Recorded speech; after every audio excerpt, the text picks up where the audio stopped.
keeled over. He'd have to bring it back upright somehow and then pull it out of the stream. For a moment he couldn't think how to get it upright.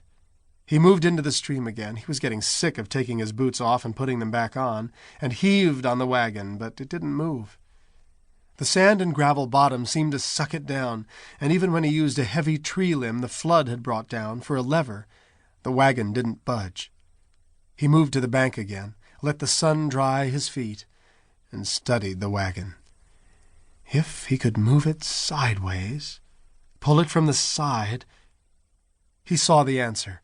He could use Speck and Spud to pull it back on its wheels from the side. He went into the willows. The harnesses were damp, but had dried enough to stiffen slightly, and he worked them with his hands to loosen them a bit. The collars were still soaked, but they would work.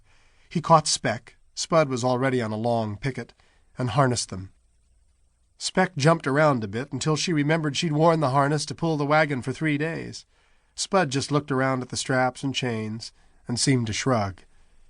How to hook them to the side of the wagon was the hard part. The tongue and doubletree were still attached to the front of the wagon, and John went back into the stream and looked at them. The doubletree, the crosspiece the horses actually pulled on, was held to the tongue and wagon by a single drop pin. It was wedged in, but he used a rock from the stream bottom and pounded it out. This gave him the doubletree and the 2 single trees to use to hook to the horses. He brought their trace chains back to the hooks on the doubletree, and hooked the 2 horses up without a tongue between them, and left the doubletree lying on the ground. The horses had been cow-pony trained to stand any time their reins were left to hang, and they waited, swishing their tails to keep the flies moving. John uncoiled his lariat and threw the end over the top of the wagon. On the backside he pulled the rope down and tied it through a hole in the boards on the side of the wagon. The boards were bolted in place and strong, but time had opened small holes here and there as they shrunk or worked at each other, and he found a hole just big enough for the rope end. With the rope over the wagon and tied to the side, it ended just at the shoreline. He picked up the doubletree and pulled backward on it. Back, back. He tried to make his voice low, the way his father's voice would sound. The horses seemed to respond better to a low voice, or maybe just to his father's voice.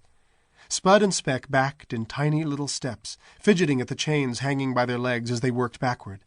He let them make their own way, pulling and saying back, back in the low voice, until at last they had come far enough. The hole through the middle of the doubletree was just over the rope, and he pushed the end through and tied it. "There," he said, standing. "Now we snort and go." He went to the front of the horses and brought them forward slowly until the rope was snug, hanging in the air from the wagon up to the doubletree. He'd seen his father use a team of horses once when he was very small to pull some tree roots out of the ground, and he remembered it now.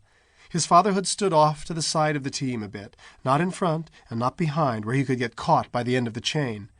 In John's case, the rope, if the pull snapped it. John moved to the side, held Speck's bridle strap in his hand, and clicked with his tongue. "Come on, pick it up." The 2 horses pulled against the rope, took it tighter and tighter until it seemed to pull them backward. But the wagon didn't move. "It's supposed to come up," John mumbled. "Just come right up." He clicked his tongue again, pulled on Speck's bridle, and the rope grew tighter still, almost hummed. And the wagon still didn't move. "Well, all right." He moved to the rear of Speck and slapped her on the rump.